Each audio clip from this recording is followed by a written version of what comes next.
Hello, welcome back to my another video. আজ আমি তোমাদেরকে ফার্স্ট পার্টে যে অর্গানজা ফেব্রিকের উপরে কাজ করেছিলাম, হ্যান্ড পেইন্ট করেছিলাম, সেটার উপরে আজ আরেকটু কাজ করব। এই ড্রেসটা এখন অনেক ট্রেন্ডি, তাই আমি ট্রাই করেছি এমনই কিছু একটা মেক করতে। অর্গানজা ফেব্রিকের উপর নিয়ে নিচ্ছি পুঁতি আর চুমকি, দুইটা একসাথে করে আমি কাজ করব।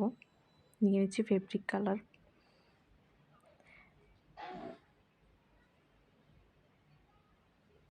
আর চ্যানেল নতুন হয়ে থাকলে প্লিজ সাবস্ক্রাইব করে একটা লাইক দিয়ে দিও, আর কমেন্ট করতে ভুলো না।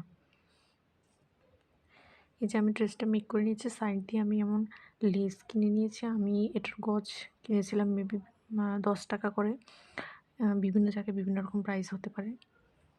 এই যে সাইড দিয়ে আমি লেসটা মেশিন দিয়ে অ্যাটাচ করে নিয়েছি, তোমরা চাইলে গ্লু দিয়েও অ্যাটাচ করতে পারো, তবে গ্লুটা যেন ভালো হয় আর কি, সেদিকে লক্ষ্য রাখতে হবে, না হয় ছুটে যাওয়ার সম্ভাবনা আছে।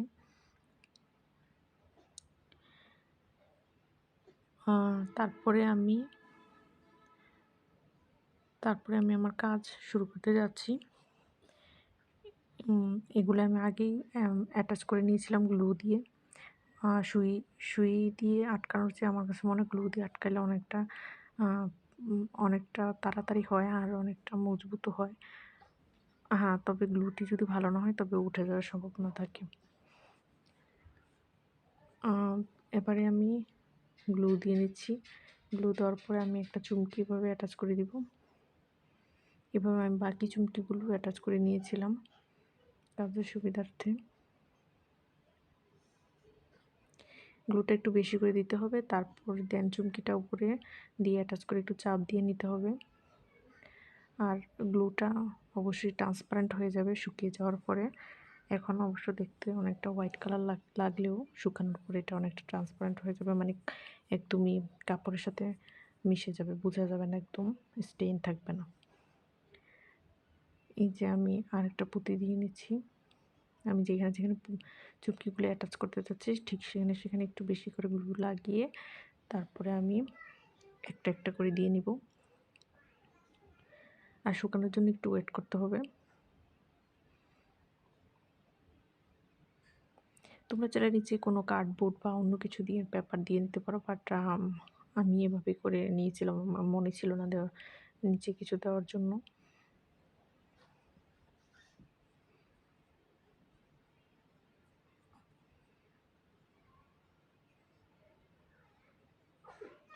এই যে আমি হাতাতেও লেসটা সেম লেস অ্যাড করে নিয়েছি দুই দিক দিয়ে, যাতে দেখতে অনেকটা ভালো লাগে।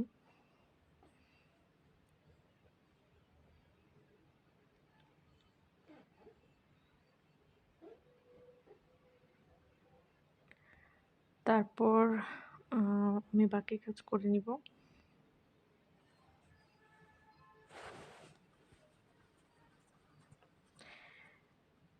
তার জন্য আমি একটি পুঁতি নিয়ে নিয়েছি, তারপর সুই আর সুতা নিয়ে নিয়েছি। সুই আর সুতা দিয়ে আমি পুঁতিটা অ্যাটাচ করব। এই যে একটা নিয়ে নিয়েছি, চুমকি নিয়ে নিচ্ছি। চুমকিটার উপরে আমি পুঁতিটা লাগাবো এভাবে, ঠিক যেভাবে আমি রেখেছি ঠিক সেমভাবে লাগাতে হবে।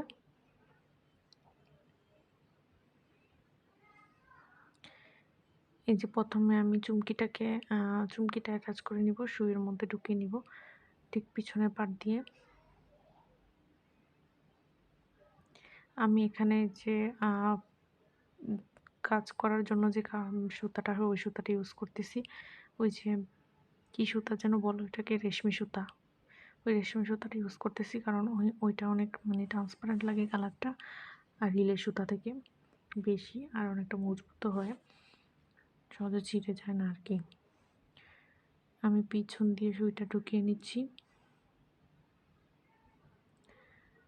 আর এভাবে ঢুকিয়ে নিচ্ছি পিছন দিয়ে ঠিক মাঝখান দিয়ে ফুলের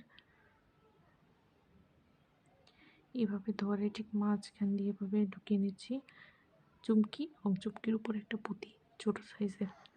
তারপরে আমি এভাবে আবার নিচের দিকে নিয়ে নেব সুইটা, ঠিক যেভাবে রেগুলার পুঁতি আটকাই আর কি, ঠিক সেভাবে একটু কেয়ারফুলি করতে হবে, কারণ এটা অর্গানজা ফেব্রিক, একটু হার্ডলি যদি এটাকে হ্যান্ডেল করা হয় তাহলে কিন্তু এটা ফেঁসে যাওয়ার সম্ভাবনা আছে।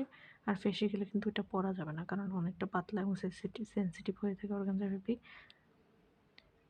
তারপরে আমি এখানে একটু হালকা করে একটা নট দিয়ে নিব যাতে ছুটে না যায়, যেহেতু আমার ফেব্রিকটা একটু পিচ্ছিল টাইপের, আর সুতাটাও আমার রেশমি সুতা, সেই জন্য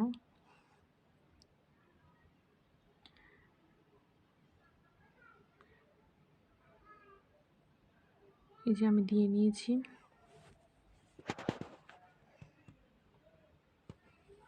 তারপরে আমি কেটে নিচ্ছি কেচি দিয়ে। এই যে আমি সবটাই ঠিক সেমভাবে করে নিয়েছি, গ্লু দিয়ে আটকে নিয়েছি। এটা পিছনের পাটটা এমন হয়েছে, আর সামনের পাটটা হচ্ছে এটা, আমি দেখিয়ে দিচ্ছি। এই যে এটা হচ্ছে ফাইনাল লুক। আমি সবগুলো এভাবে গ্লু দিয়ে অ্যাটাচ করেছি। Are watching, I will see in my next video. Bye.